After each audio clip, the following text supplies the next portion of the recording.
આકાશવાણી સમાચાર નિકિતા શાહ વાંચે છે. સૌપ્રથમ મુખ્ય સમાચાર.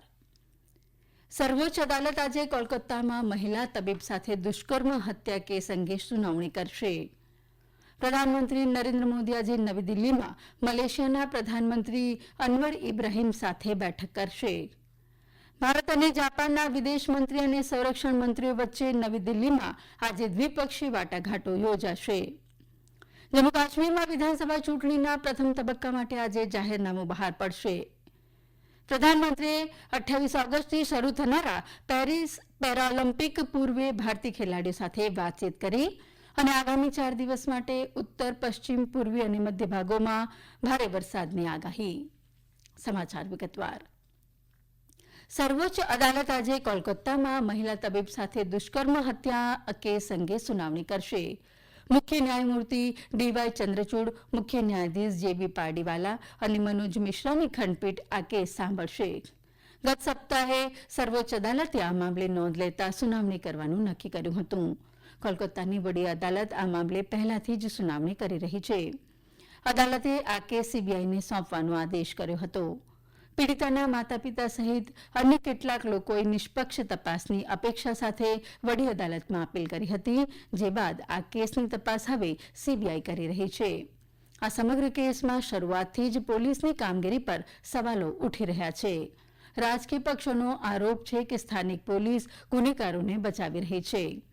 ગત 15 ઓગસ્ટના રોજ રાજ્યમાં મહિલાઓ દ્વારા કરાયેલા વ્યાપક વિરોધ પ્રદર્શનો દરમિયાન આરજીકર હોસ્પિટલ પર હુમલા બાદ આ આરોપોને વેગ મળ્યો છે.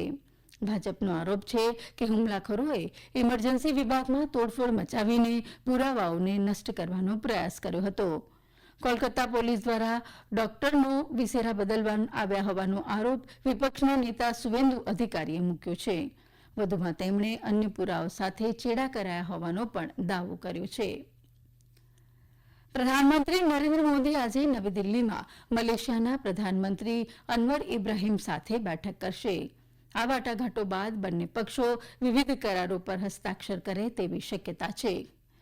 શ્રી મોદીએ મલેશિયાના પ્રધાનમંત્રીના સન્માનમાં ભોજન સમારંભનું પણ આયોજન કર્યું છે.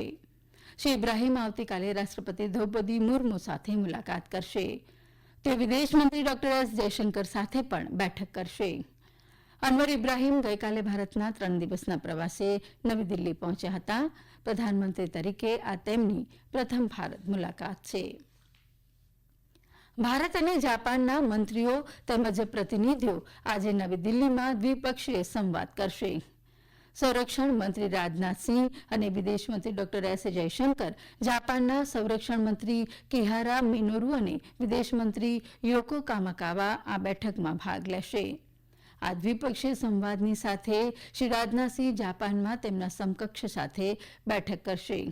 આ બેઠકમાં મંત્રીઓ દ્વિપક્ષીય સહયોગની સમીક્ષા તેમજ બંને દેશો વચ્ચેના સંબંધોને વધુ મજબૂત કરવા માટે નવી તકો અંગે ચર્ચા કરશે.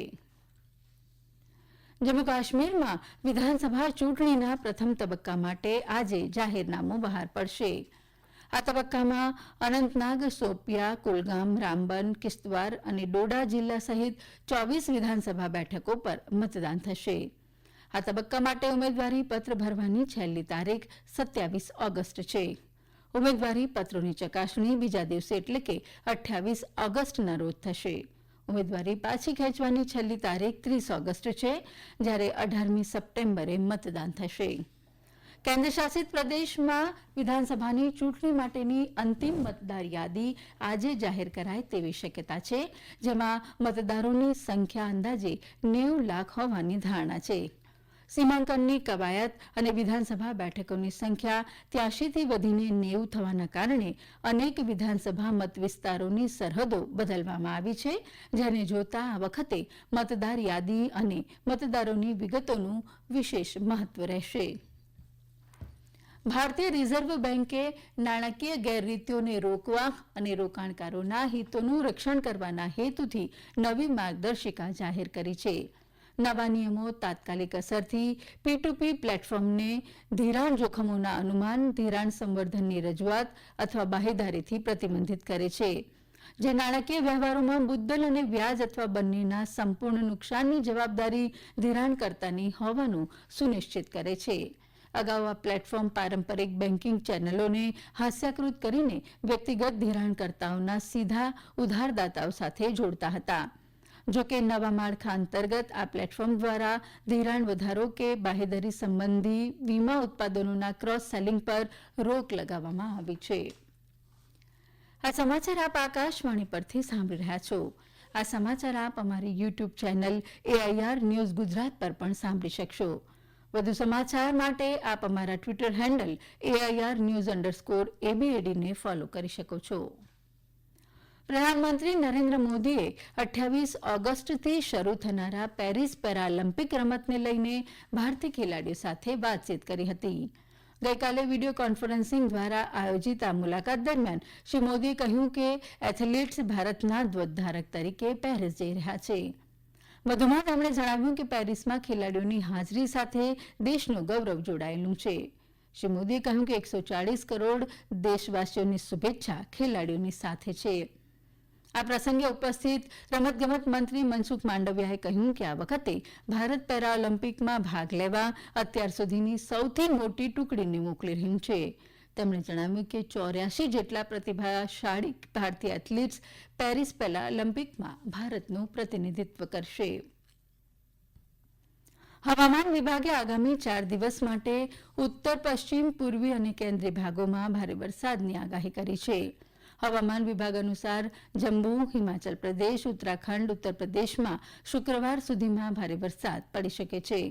બાંગ્લાદેશની ઉપર વરસાદી સિસ્ટમ બનેલી છે, જેને કારણે બાંગ્લાદેશ ઉપરાંત આસપાસના વિસ્તારોમાં આગામી 24 કલાકમાં ભારે વરસાદની શક્યતા છે. આ અસરથી તટીય પશ્ચિમ બંગાળ, ઝારખંડ, બિહાર અને મધ્યપ્રદેશમાં પણ વરસાદ વરસી શકે છે.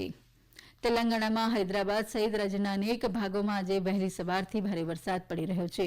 હવામાન વિભાગે આગામી 4 દિવસ સુધી રાજ્યમાં ગાજવીજ સાથે ભારે વરસાદની આગાહી કરી છે, તો કેટલાક વિસ્તારોમાં ઓરેન્જ એલર્ટ જાહેર કરાયું છે.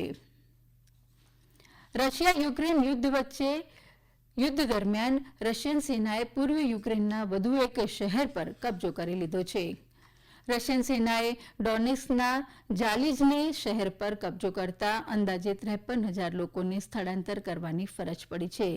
રશિયાના સંરક્ષણ મંત્રાલયે આ વાતની પુષ્ટિ કરતા એક નિવેદનમાં કહ્યું કે રશિયન દળો ડોનેસ્ક વિસ્તારમાં ટોરેસ્ક અને પોકોરોવસ્ક તરફ આગળ વધી રહ્યા છે.